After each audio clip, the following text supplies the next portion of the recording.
What's up guys? So believe it or not, all of that was shot on the Sony ZV-1 and today marks the 2-month anniversary of me having this camera, so I figured I would make a video on things that I like about it, things that I don't like about it, and solutions to problems that I've had while I've been using this camera. Now before we get started with what I like and don't like, I want to go off script a little bit. So every time I come home from a shoot and I take the SD card out and I slip it into the computer, I get so excited because I'm so surprised about how great the image quality is out of the ZV-1.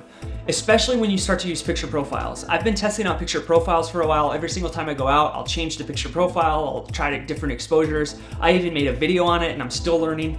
But once you start to use picture profiles, you never go back to shooting straight out of camera because it gives you so much more dynamic range and so much more to play with when you go to color correct it. You really do get a high quality image that is unmatched by any other Sony camera in the same price range. Yes, this camera has its limitations, but I figured out little ways to get around some of those problems so that this camera really does become my go-to camera when I'm just running out the door. Right now I'm using the A7 III as my A cam and the Sony ZV-1 as my B cam, but the color science is so closely matched you can hardly tell a difference. So another thing that I love about the Sony ZV-1 is its form factor, how small it is, how easy it is to handle, and also how I can just grab and go. I don't have to pick lenses or anything.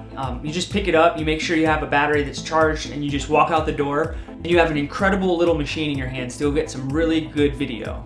Another thing that I love about this camera is that when you're shooting in 24, 30, or 60 frames per second, you can use the active steady shot. Your image becomes super stabilized to the point where you almost don't need a gimbal. Now, I always use a gimbal when I'm looking for that really steady, smooth shot, but this comes pretty close, and as long as you do like a ninja walk, or you don't walk at all and you just swing your arms a little bit, you'll have a really steady, smooth image. With that said, a lot of other cameras that I have that claim to have image stabilization, when you walk with the camera, it just becomes unusable footage because you can see too much shake, so you almost have to buy a gimbal. But with this one, you can get away without it, but I still recommend buying a gimbal because it'll give you a whole new world of opportunity when it comes to creativity. Another thing that I love is the image quality when you're using 120 frames per second. A lot of cameras out there start to drop in quality once you raise the frame rates, but with the Sony ZV-1, I find that the quality picture is still there. It's really sharp and crisp to really give you that smooth slow motion B-roll without losing any quality. It does have an HFR or a high frame rate mode, which I never find myself using because 120 frames per second is as slow as I want it to go. But once you start using that HFR mode, the image quality does start to drop. So if you keep it at 120 frames per second, you should be golden. The flip out screen is also amazing. There's been so many times when I've been shooting with my A7 III, I'll be done with my video, I'll go look at the footage, and either I was out of focus, I wasn't recording, or the frame wasn't right. So having the flip out screen is so amazing when it comes to shooting yourself or vlogging or whatever it is, and I've used it a ton since I've had it. So some of the things that I don't like about the camera are the lack of buttons that it has. I want to be able to quickly toggle between some of the settings, but there is a workaround for that, and that's simply just to set customized buttons. I made a video on how to do that, and that has really just solved the problem. Now I could just quickly toggle between manual focus and autofocus, or ISO, or shutter speed, and now I don't have any issue with having to dig through the menu to find something. I'll leave that video in the description in case you're new to this and you want to also set up your custom buttons so that you can have quick toggles between what you want to do. So another thing that I don't like about this camera is its battery life. If I'm consistently shooting, I can only get about an hour out of it, and that would really be bad if I only had one battery. But the workaround for that is just to buy a 3-pack of batteries on Amazon. It's pretty cheap, it's 20 bucks, and I'll make sure all 3 of those are charged before I go out on a shoot, plus the battery it came with, so that I have a total of 4 charged batteries, and that'll give me about 4 or 5 hours worth of shooting. But it doesn't change the fact that you still have to stop and change out the battery. But you can always just get a cage for it, and then hook up a power bank and run a cord into your multi-slot, and that'll buy you an extra couple of hours of shooting.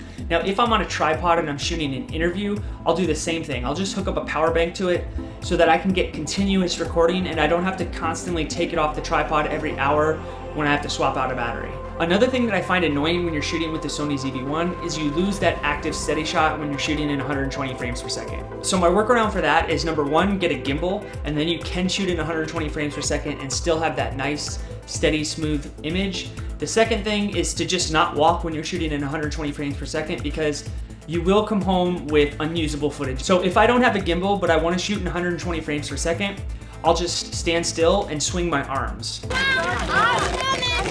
and that way I have a nice smooth image. But once I start to move around with my feet, the footage just becomes unusable because it's too shaky. Now, if you don't have a gimbal, but you do want to walk around while you're shooting in 120 frames per second, you can just get a selfie stick and then dangle your ZV-1 upside down from your selfie stick, and that should take care of a lot of that shakiness that you would get if you were trying to hold it while you're walking.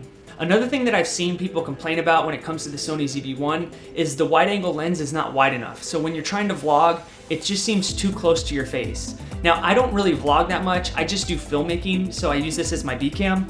But if you are into vlogging and you want to get a little bit extra room between the camera and your face, the workaround for that is just to get a selfie stick, throw it in 24 frames per second, make sure that it's on active steady shot, and then you can hold it out to however long you want it to be. So an extra 6 inches or 12 inches to give you that nice wide angle, that will work. But that's really all I have as far as what I don't like about the Sony ZV-1. I find myself using this thing all the time. It's so easy to just pick up and go. I know when I'm walking out the door, I have a really powerful little machine in my hands, and it's gonna give me a really high quality image. As long as you know what its limitations are and you can prepare and plan for it before you go out, like bring a selfie stick if you wanna shoot in 120 frames per second, or bring those charged batteries, this camera will be all you need, whether you're shooting B-roll or professional client work or just YouTube videos. If you're new to this channel, you might want to consider subscribing because we'd love to have you a part of this journey as we learn and grow. I'm Joe with Potter Made, and let's grow as we go.